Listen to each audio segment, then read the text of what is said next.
The polo shirt hit my desk like a pink slip wrapped in corporate bullshit. Austin Caldwell stood there in his $2,000 suit holding the company gift box like he was presenting a trophy at some country club charity event. That's when I knew they were really going through with it.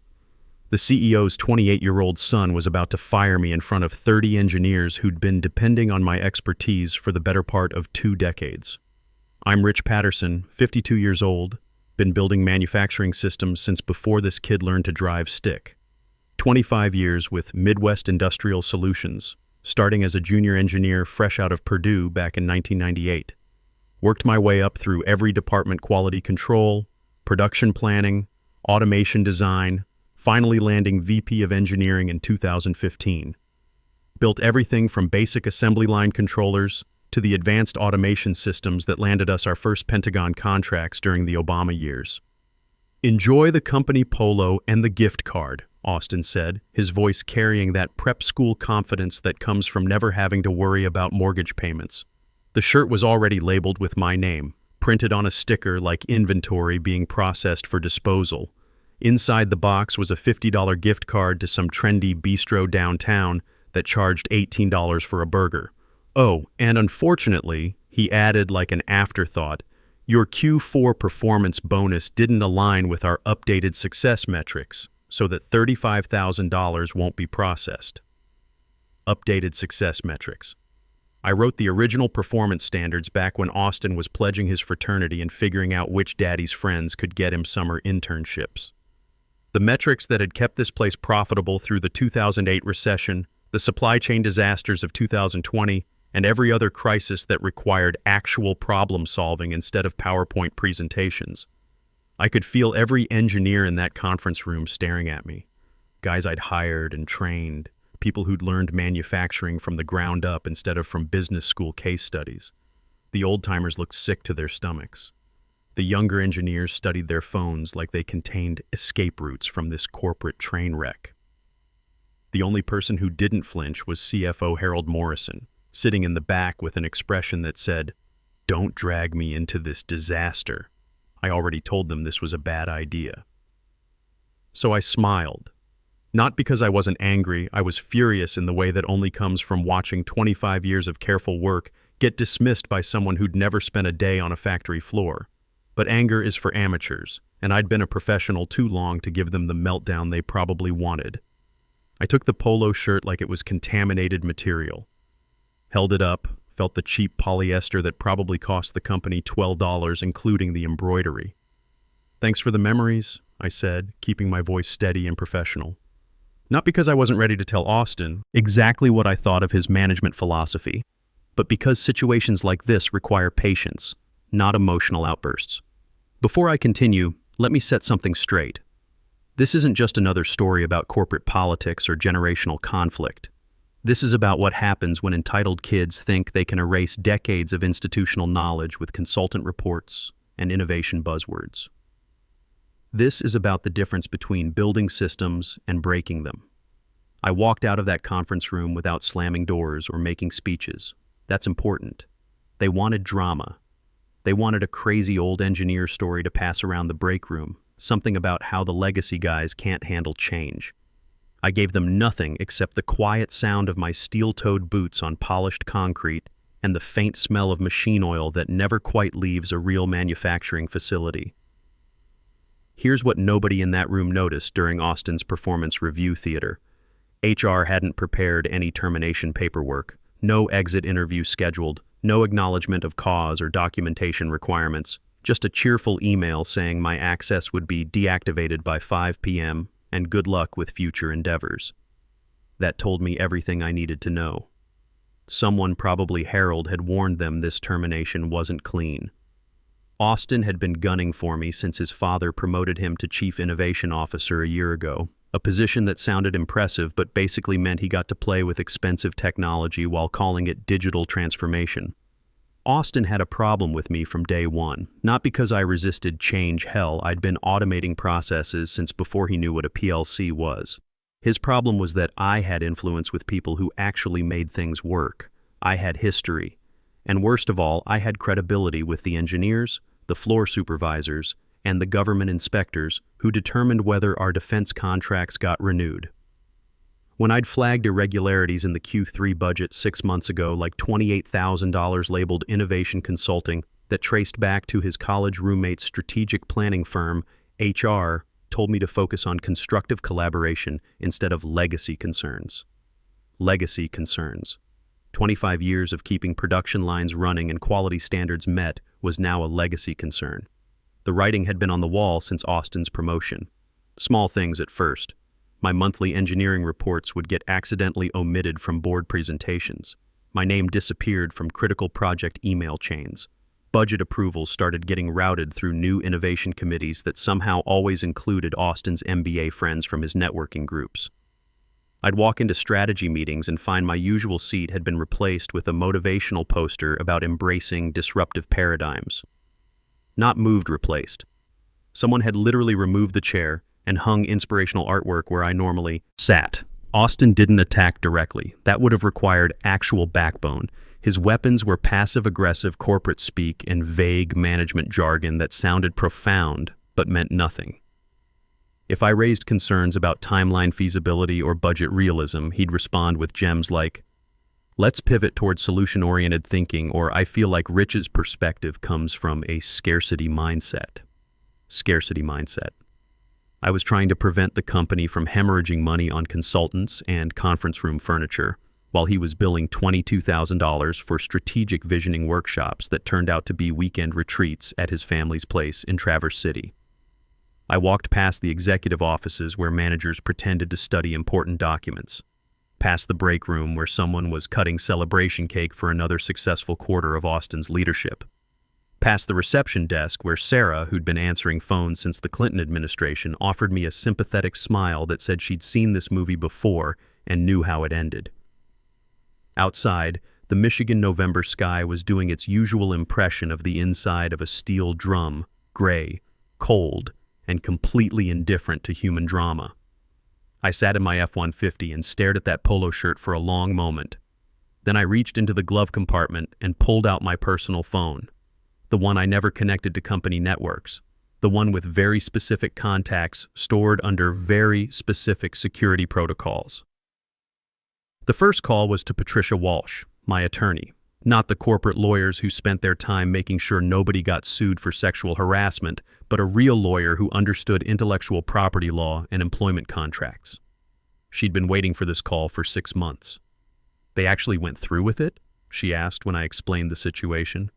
"Public termination, no documentation, no formal cause beyond performance metrics," I said. "Everything we discussed last spring." "Perfect," she said, and I could hear papers shuffling in the background, because the patent licensing agreements just became very interesting. How long before they realize what they've lost? I looked at my watch, 2:15 p.m. On a Tuesday, the Pentagon contract review was scheduled for Thursday morning at 9 a.m. I'd say they'll figure it out Wednesday night when their automation systems start throwing licensing errors. 6 months earlier, I'd been sitting in Patricia's law office with a stack of paperwork that looked boring enough to cure insomnia. Patent assignment documents, intellectual property transfers, licensing agreements, the kind of legal material that flows through corporate offices like water through a sieve because nobody wants to read the fine print. "You sure you want to go this route, Rich?" Patricia had asked, reviewing the documents I'd prepared over 3 weeks of careful planning.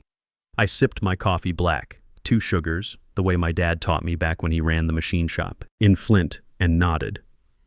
"They've been treating me like I'm obsolete while I've been carrying this place on my back. Time I got some insurance." The insurance in question was a licensing clause buried deep in our technology modernization contract, hidden in Section 47C, between equipment maintenance schedules and vendor payment terms. The kind of legal language that gets rubber-stamped because it looks like standard boilerplate but was actually crafted with surgical precision. See, while Austin was focused on his flashy presentations about Industry 4.0 and smart manufacturing buzzwords, I'd spent the previous year completely rebuilding our automation control systems from the ground up. The old setup was a nightmare, 15 years of different vendors patching together proprietary software that barely talked to each other.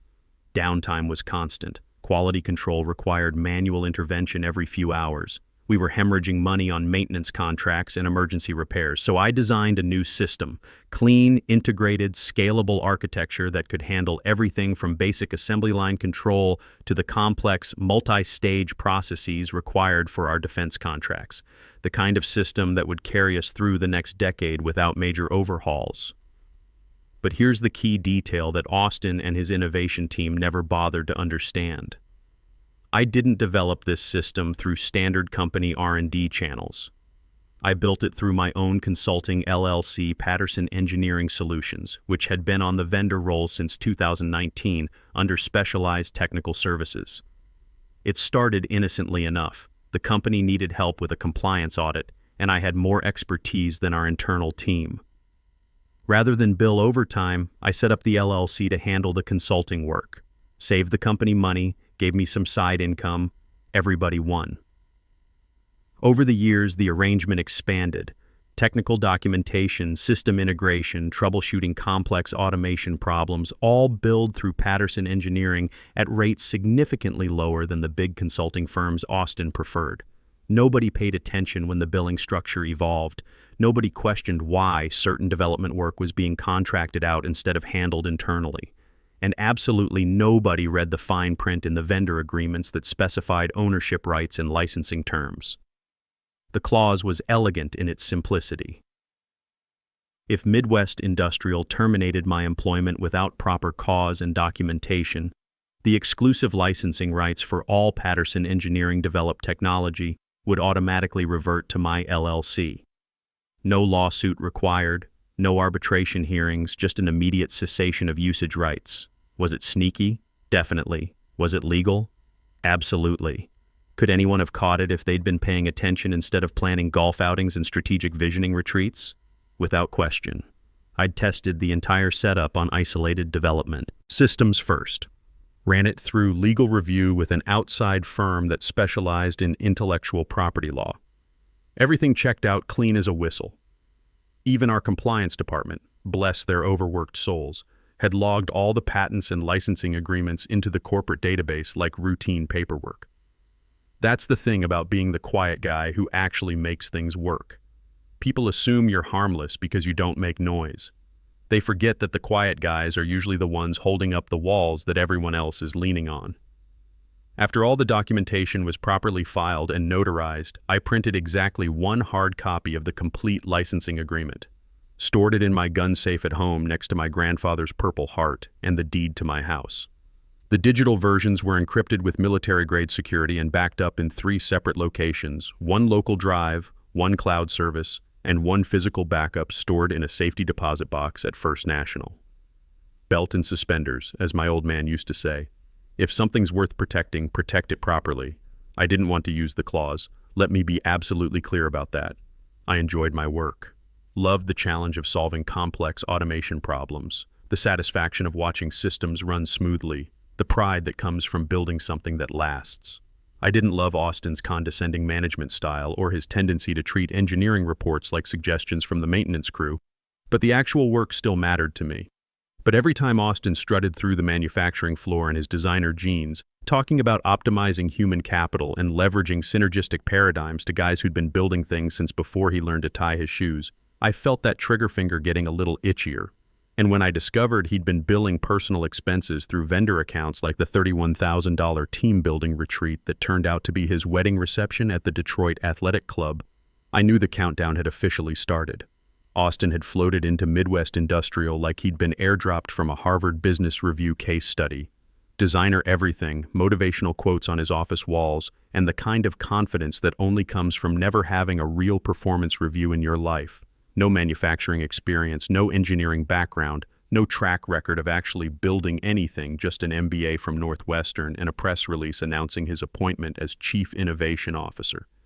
He'd taken over the entire 3rd floor, brought in modern furniture and collaborative workspace design, filled the walls with inspirational posters about embracing transformative change and disrupting traditional paradigms. Then he'd systematically begun taking aim at anyone he perceived as representing the old guard. It started with small moves. My monthly engineering reports would get inadvertently excluded from board meeting agendas. My name would disappear from critical project email chains. Budget approval processes got restructured to route through new innovation oversight committees that somehow always included Austin's MBA buddies from his professional networking groups. The passive-aggressive campaign escalated over months. I'd arrive at strategy meetings to find my usual seat had been eliminated during collaborative space optimization. Project timelines I'd developed based on 25 years of manufacturing experience would get overruled by theoretical projections from consultants who'd never set foot on a factory floor. Austin's preferred communication style was corporate jargon designed to sound profound while meaning absolutely nothing. If I raised concerns about unrealistic deadlines or budget constraints, he'd respond with masterpieces like, "Let's reframe that energy toward opportunity-focused solutions," or "I sense Rich's perspective is anchored in limitation-based thinking." Limitation-based thinking. I was trying to prevent the company from promising delivery dates that violated the laws of physics, while he was billing $25,000 for strategic alignment workshops that were just weekend retreats with catered meals and team-building exercises. The vendetta became obvious to everyone except Austin's father, who seemed determined to believe his son was bringing fresh innovation to a stodgy old manufacturing company. My competence made Austin insecure. My institutional knowledge highlighted his ignorance, and my credibility with the actual workers exposed the emptiness of his management philosophy. So I started documenting everything. Every suspicious invoice, every deleted email, every time project budgets got redirected toward Austin's pet initiatives. I created detailed files organized by date and category, backed up to multiple secure locations. I even recorded several phone calls where Austin referred to experienced engineers as legacy resources and suggested that layoffs might be necessary to optimize our talent architecture. But I didn't escalate through official channels, not yet. Experience had taught me that HR departments exist to protect companies from employees, not the other way around. Instead, I watched and waited and built my case like I'd build any other system methodically, thoroughly, with multiple redundant safeguards. The final straw came in October when Austin announced plans to modernize our operational framework by outsourcing key automation functions to a consulting firm run by his former roommate. The same automation systems I'd spent 2 years developing, that were running flawlessly, that had passed every Pentagon inspection with flying colors. That night, I sat in my garage with a glass of Maker's Mark, looking at the patent documents spread across my workbench next to the carburetor I'd been rebuilding for my '67 Camaro. The whiskey was smooth, the garage was quiet, and the decision was crystal clear. If Austin wanted to play hardball with someone's life's work, he was about to learn that some games have rules he'd never bothered to read. The termination notice went out via certified mail at 3:47 p.m. Tuesday afternoon. Not an email, not a phone call, but proper legal documentation delivered to every board member, including Austin's father, Donald Caldwell. Time-stamped, notarized, and written in language that left zero room for interpretation. Formal notification of licensing cessation pursuant to improper employment termination. Patterson Engineering Solutions, LLC. The licensing verification system would trigger its security protocols at midnight Wednesday, giving them exactly 72 hours to figure out what they'd done. Enough time to panic, not enough time to fix anything meaningful before Thursday morning's Pentagon presentation. I spent Tuesday evening in my garage, working on the Camaro's transmission while Hank Williams Jr. played on the old radio I'd inherited from my dad. The work kept my hands busy while my mind processed what was about to happen. Rebuilding a transmission requires patience, precision, and the confidence that every component will perform its function when called upon, just like the legal strategy I'd spent 6 months perfecting. My phone started buzzing around 11 p.m.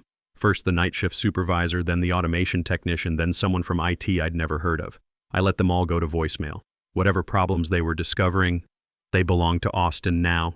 Wednesday morning brought coffee, the Detroit Free Press, and a peaceful silence that comes from knowing you've done everything right while watching other people figure out they've done everything wrong. The first call came at 7:23 a.m. from plant manager Mike Rodriguez, a good man who'd worked his way up from the assembly line and understood how things really operated. "Rich, we've got a situation with the automation systems. Error codes I've never seen before. Something about licensing verification failures."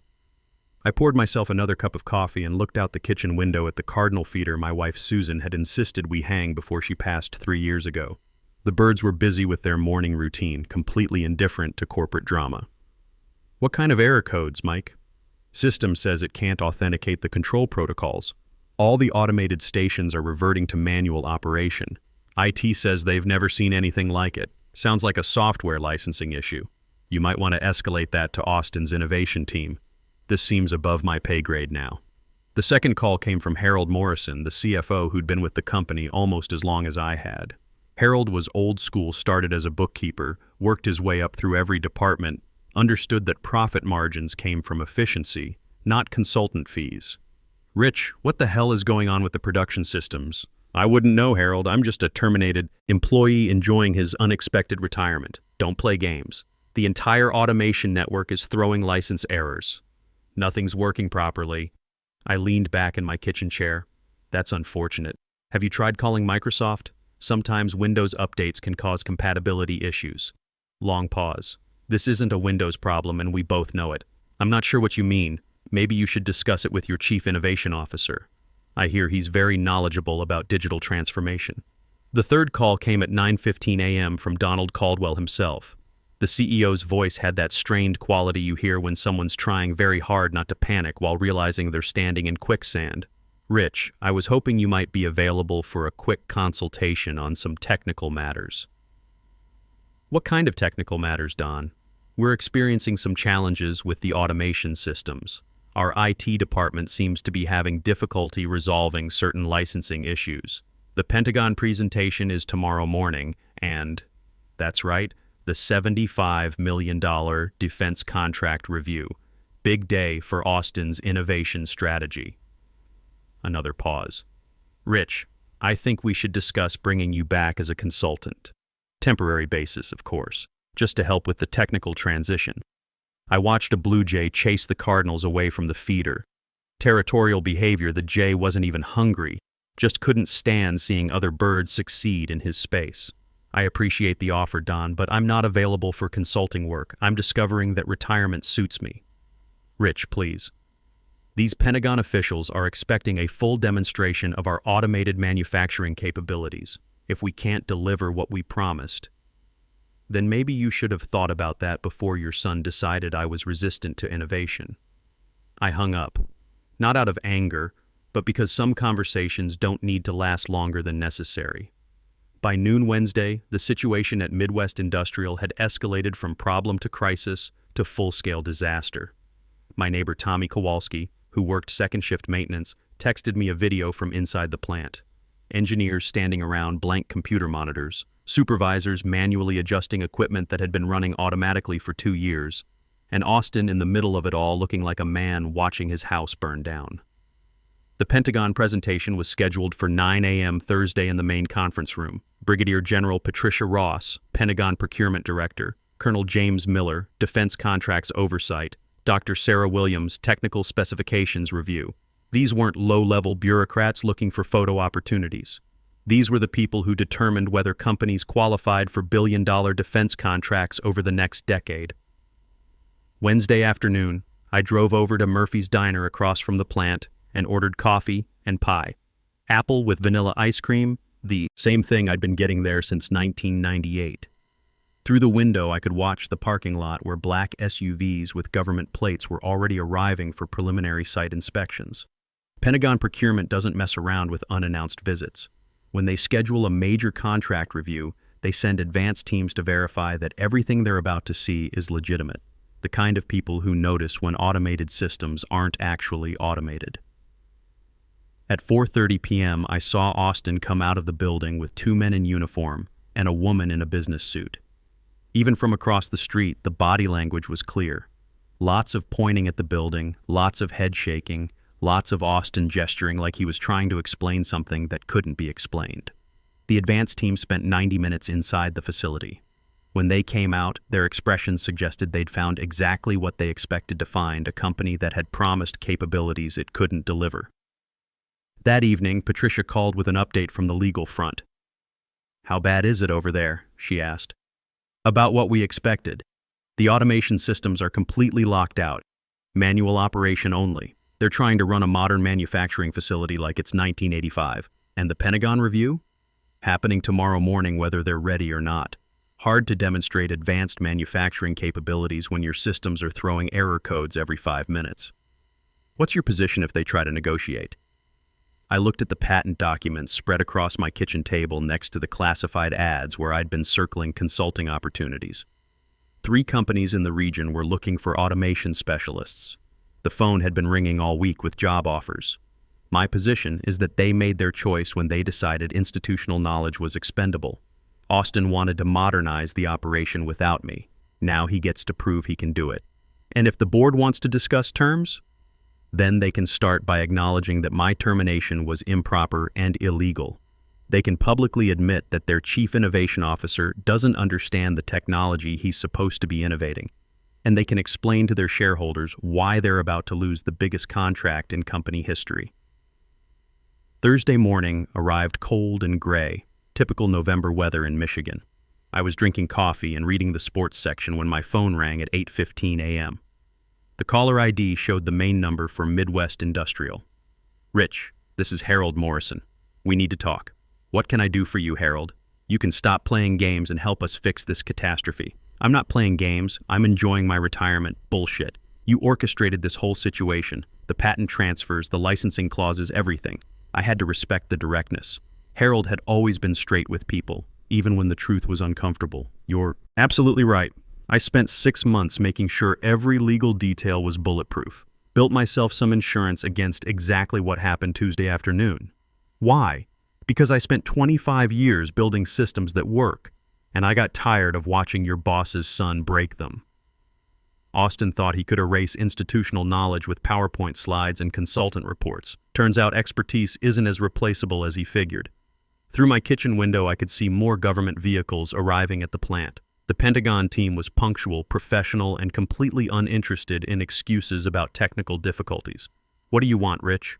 I want Austin gone, terminated. No golden parachute, no family connections to save his career. I want formal acknowledgement that my termination was improper. And I want Patterson Engineering Solutions to have exclusive rights to maintain and upgrade the automation systems I developed. And if we agree, then the licensing gets reinstated, your systems come back online, and you can try to salvage what's left of your relationship with the Pentagon. And if we don't? I finished my coffee and looked at my watch. 8:45 a.m. In 15 minutes, Austin would be standing in front of the most important military contractors in the country, trying to explain why his state-of-the-art manufacturing facility was running like a 1980s machine shop. Then you can explain to your shareholders why you lost a $75 million contract because you let a 28-year-old MBA fire the one person who actually understood how your systems worked. The Pentagon presentation was scheduled to start in the main conference room at 9 a.m. sharp. I knew because I'd helped design that room back in 2016 when we landed our first major defense contract. Sound-dampened walls, secure communication equipment, and a presentation system capable of handling classified technical specifications.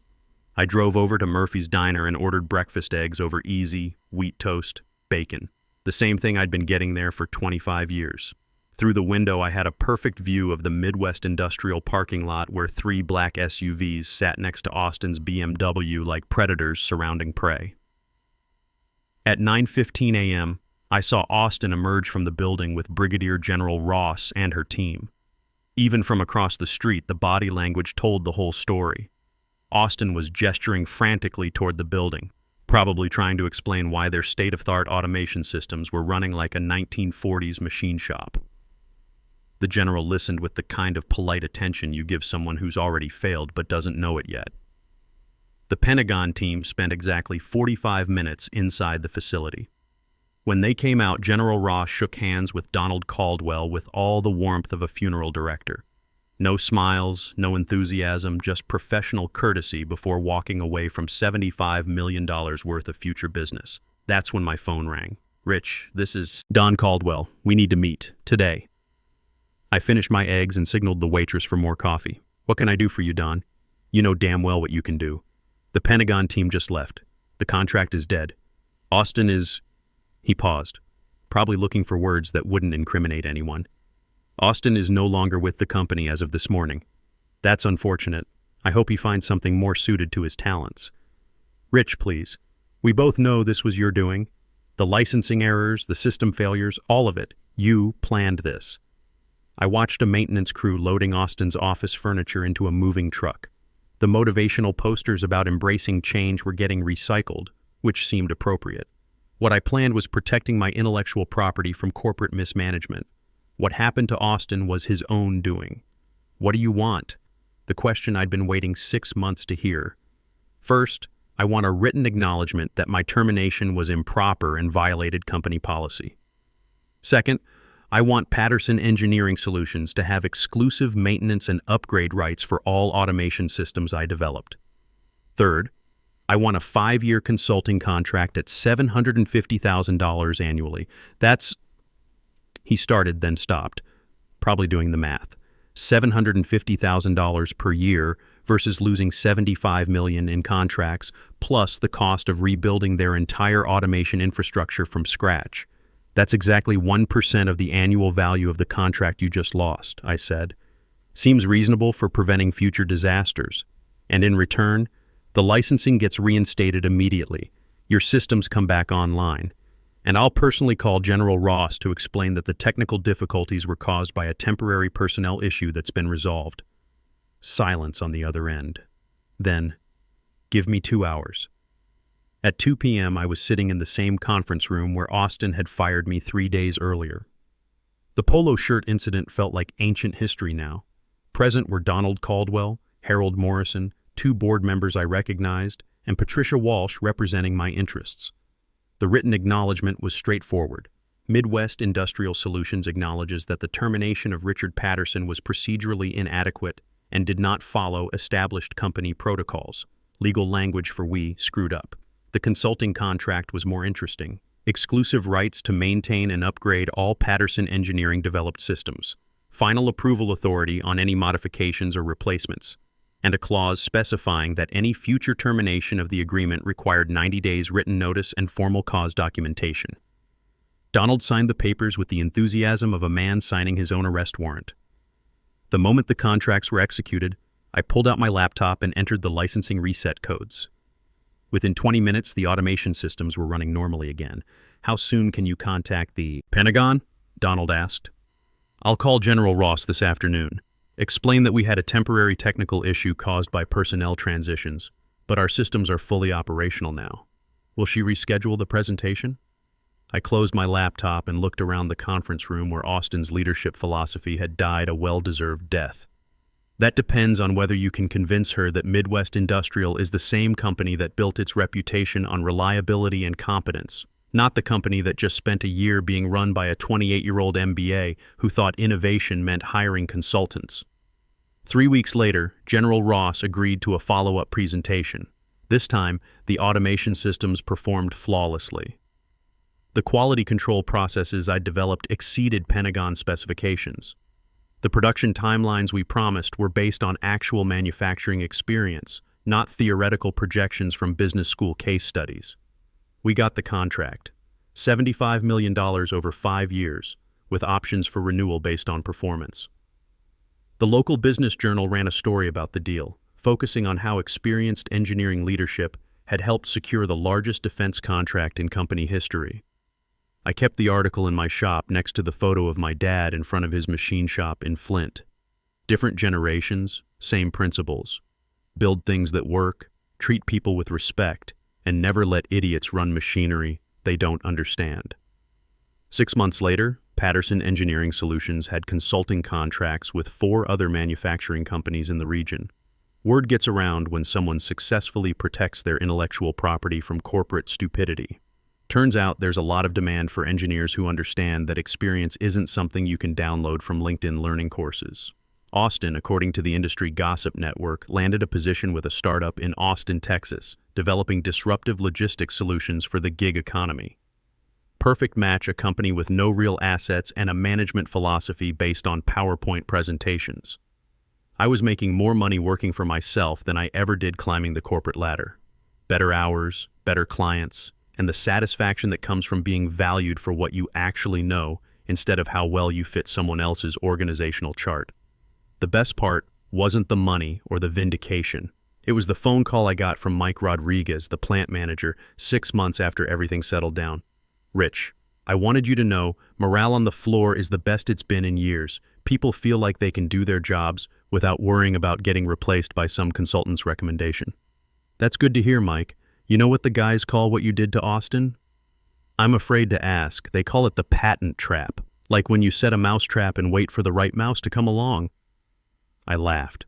Austin wasn't really a mouse, more like a bull in a china shop who forgot that someone else owned the china. Sometimes the best revenge isn't getting mad or getting even. Sometimes it's just being absolutely right and having the patience to prove it. Sometimes it's building something so well that when people try to break it, they end up breaking themselves instead. And sometimes it's sitting in your garage on a Saturday morning, rebuilding a carburetor with Hank Williams on the radio, knowing that the systems you built are running exactly the way they're supposed to, maintained by people who understand that competence beats confidence every single time. The Camaro runs like a dream now, just like everything else I've ever built properly.